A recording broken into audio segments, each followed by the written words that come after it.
So mga araw kabola, sa video na ito pag-uusapan po natin is free agency kabola. May update na nga po daw dito po sa sitwasyon ni Arvin Tolentino kabola. At kung hindi mo pa nabalitaan, meron naman po isang big name kabola na naging unrestricted free agent. So kung hindi pa nakasubscribe, pakipindot naman po yung subscription button.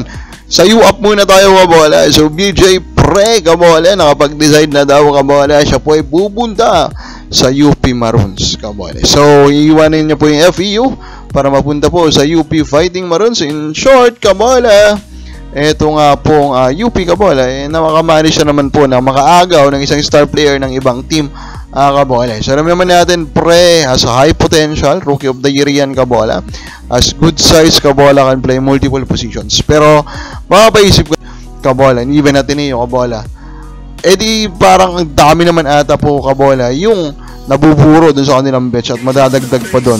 Ito nga pong si BJ Pre kabola. So Newsome joins the 5,000 points club kabola. Congrats to Chris Newsome. This is a good highlight po para sa career niya. Pinapakita nito consistency kabola. Although of course, Chris Newsome is never a top 15 scorer po sa liga natin. Pero nandun siya palagi sa 16 to 20. And of course, his capacity to hit those clutch 3-point shots, those clutch shots kabola, is very important for the team.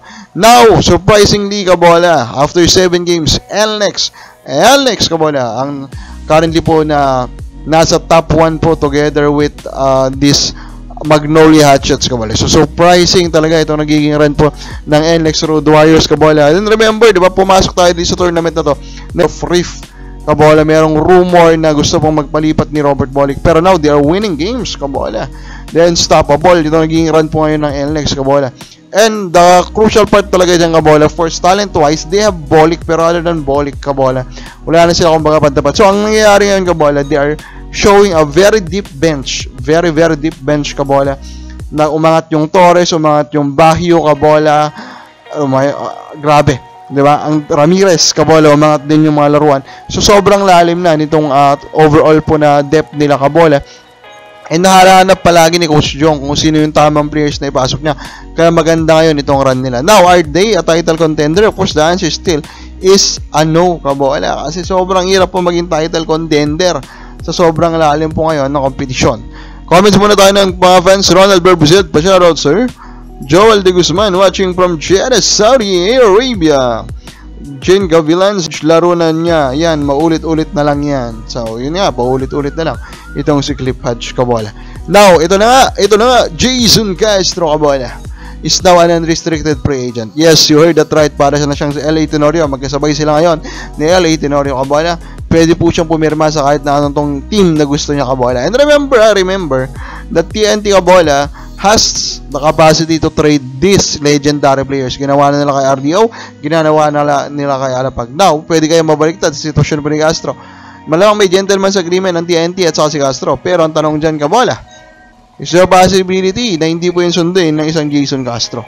Now, Arvin Tolentino kabola, ito na nga kabola, meron daw update na ito nga po si Arvin Tolentino.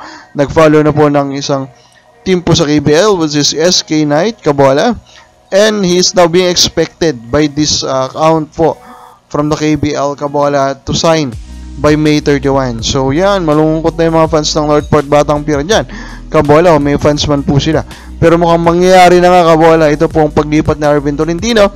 And for me, for his family kabola, this is not a bad decision kabola.